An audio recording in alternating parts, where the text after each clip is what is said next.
All right, in this video, I'm going to be covering why junior golfers plateau and how to fix it. So when I talk about plateaus, obviously I mean plateaus in the players' scores.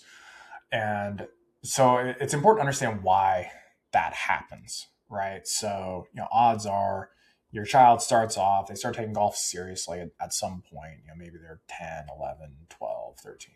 They start taking golf seriously and they start playing golf on a regular basis, right? They start playing golf on a weekly or multiple times per week, or sometimes like every single day, all day, right?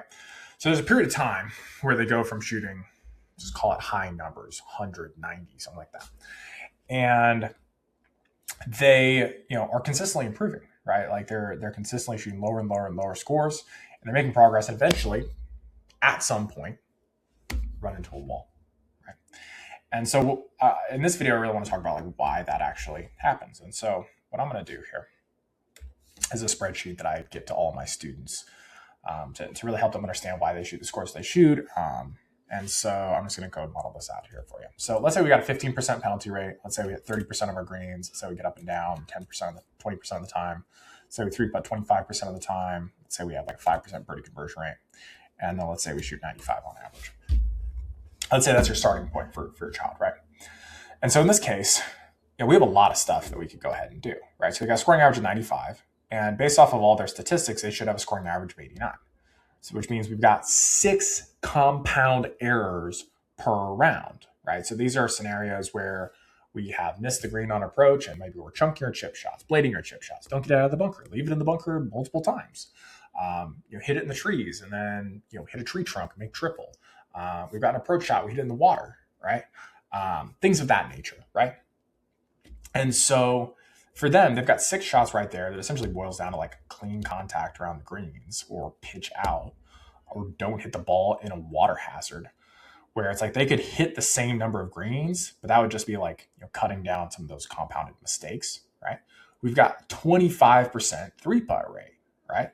That means we've got 5 3-putts per round on a relatively small number of greens hit. So, in this case, we're looking at something in the range of, we're hitting 30 greens, or 30% of our greens, which is going to be whatever that is, like 6, I want to say, something like that, somewhere in that range.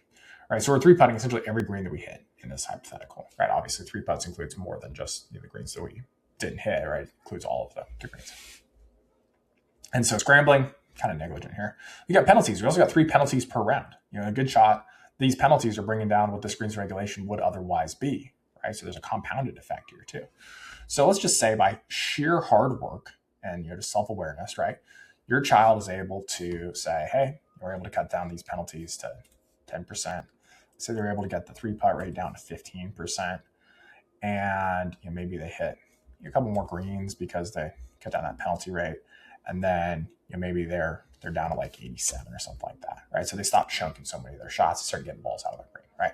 So now we've gone from scoring average of 95 to 87. Pretty substantial progress, right? I mean, we talk about the average player I work with improves by about 4 shots per year. Granted, a lot of the players that I work with are past this level. Not to say that I don't work with kids at this level. It's just, obviously, if I'm working with a bunch of kids who have a scoring average of 71, we're not going to improve by 4 shots per year. Anyway, we can look at that, and your child's still got a lot of meat on this bone, right? So they can say again, you're like, okay, well, let's go ahead and get this down to like 5%. And of course, they're not thinking like this, right? Let's say this got down to like 10%. Maybe this gets up to 40%. And again, maybe we're able to continue to cut down on those compound errors. Maybe we don't have any compound errors anymore. We got a scoring average of 83, right? We still got a penalty rate that could technically be a little bit lower. We've got 3-putts that could technically be a little bit lower. But we're a lot closer to that kind of bottomed out, position that we would want to be in, right?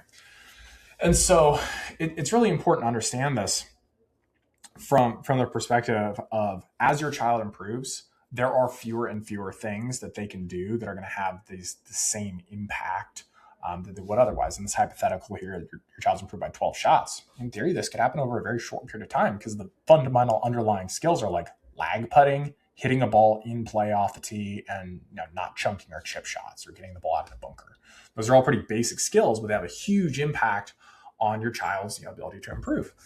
And there's a certain sense where it's like, if they just play enough golf, they can clean a lot of that stuff up just just by sheer effort, not even paying attention to it, just like literally being out there, right? But here's the thing. Let's get them to the point where they've got no penalties. Let's say they've got them down to like 7% three-putt rate, which is honestly pretty good. And we got a scoring average of, again, let's just say 82. Now we're starting to get into a tougher position. What do we have as our options here? Now, this is where a lot of people screw up. We'll go over to something like, hey, let's try and get up and down rate like 50%. And that sounds cool and all, but it's like when we actually do the math on this, we go from 20% to 50%. Let's just say hypothetically we could even get there, which I'm skeptical with the statistics that we could. But let's say we get to that 50%. What does that give us? We have projected scoring average of 78. Doesn't do a lot for us. Not if we want to play Division I golf, right? And so, again, we're kind of in this tough position here. We start saying, oh, I need to make more birdies. Right, let me get this up.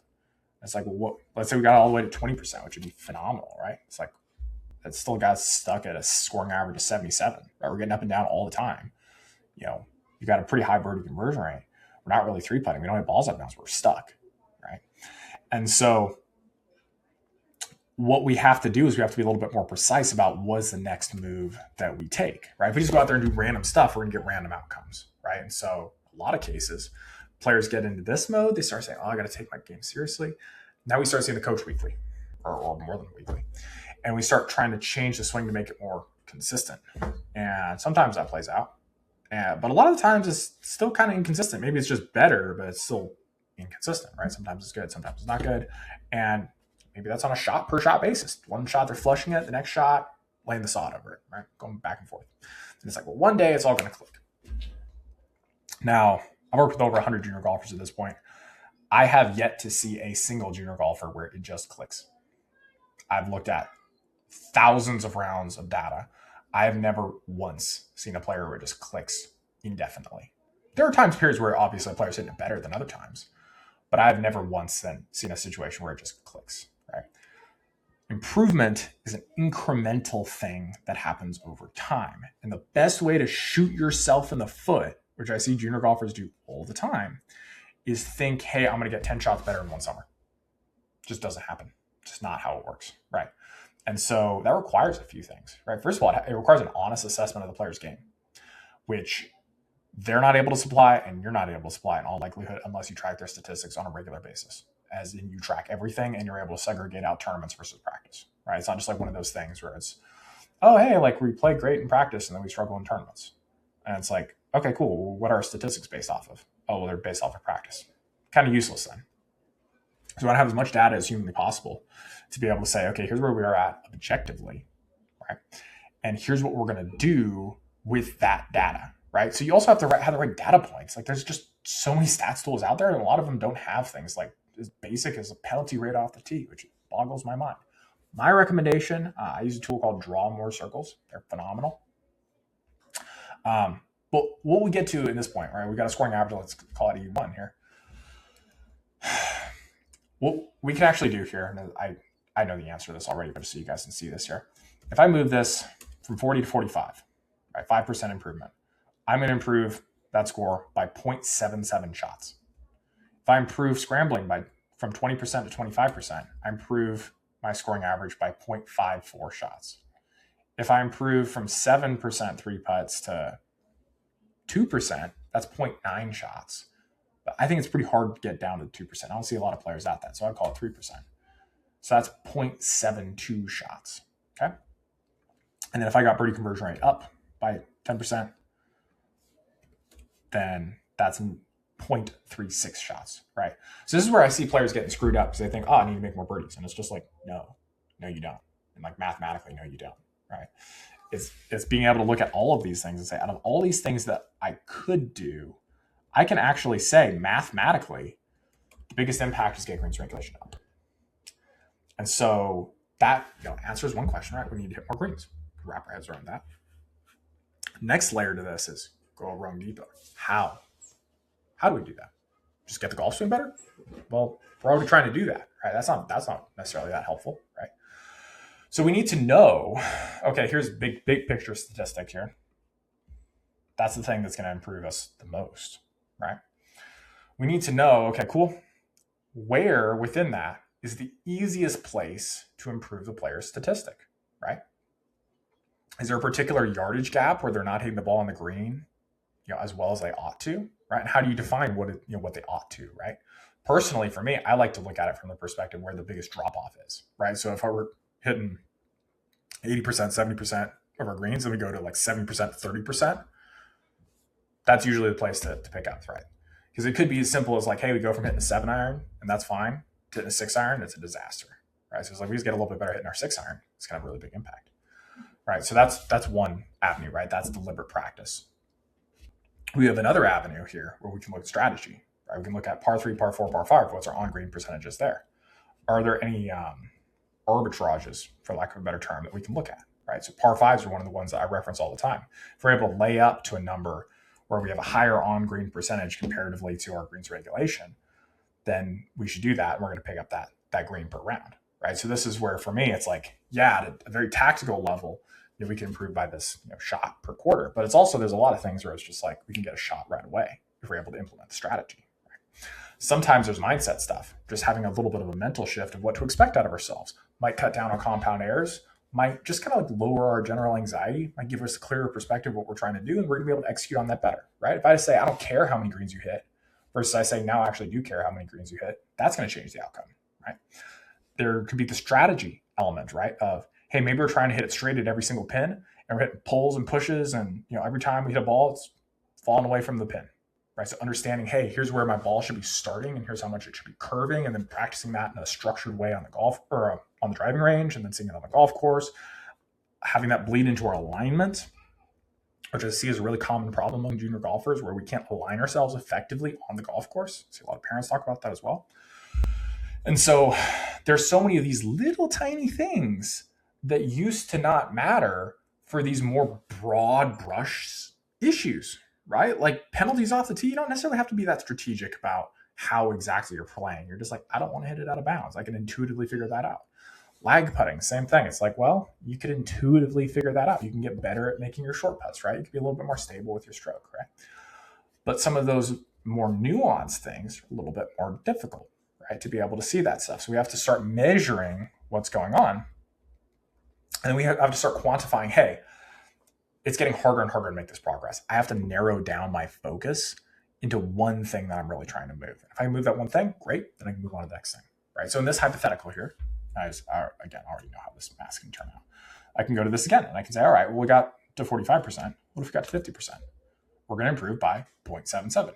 And we're going to continue to improve by 0.77 until, as long as we want to, right? So for me, typically, I see this cap out around 70%. Do I see players get above that sometimes? Yeah, for sure. Is it realistic to kind of stay way above that? I don't see it, right? It's kind of like the 2% three-putt rate. It's like, could you do it? Are you going to do it for an extended period of time? Probably not. So 70% is kind of where I had my cutoff here. But you'll notice we haven't changed anything else. Like we're shooting 82. We get all the way up to 70%. Now we're shooting 76.9, right? Now, odds are just passively, almost all cases that I see, you see scrambling is going to come up passively. Why? Scrambling is going to come up passively because we have more control over our golf ball by increasing our greens regulation. We'll have to have developed that skill, and it has a compounded effect into our scrambling, right? And so, same thing for penalty rate off the tee. If we cut down penalty rate, it has a compounded effect into our greens regulation, has a compounded effect into our scrambling, right? So all these statistics are connected, right? And so if I get my greens regulation up, my scrambling is also going to come up, right? Now, this is one that we're going to have a little bit of tension on.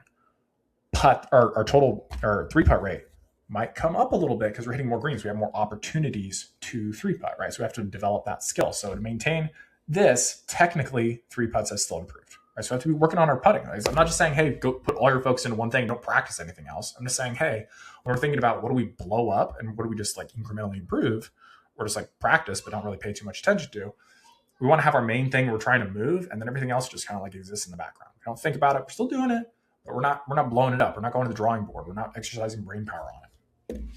We're trying to be as efficient as possible. And this is one of the reasons why the students that I work with, I'm telling them, I want you to play one round of golf per week, and I want you to have one practice session per week.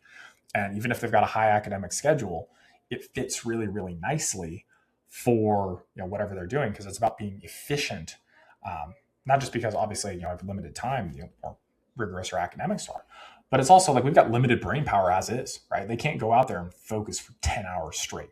They just can't, right? It doesn't matter how physically able to, they're just mentally, they're not going to be able to do that. And I'm sure you've seen this where it's like, the reps at, 30 minutes in are totally different from the reps at, 4 hours in, right? So you got to know where to cut that. Typically for me, it's about 2 hours. And so this allows us to say, okay, out of all these things, what do we do next? Now, in this case, this is pretty absurd, but it's like, okay, we got to start bringing up birdie conversion rate. Just kind of like fast forward on this a little bit. This is a very reasonable range for a player who plays Division I golf to end up in, right? Where we've got 0 penalties, we're at about 70% of our greens.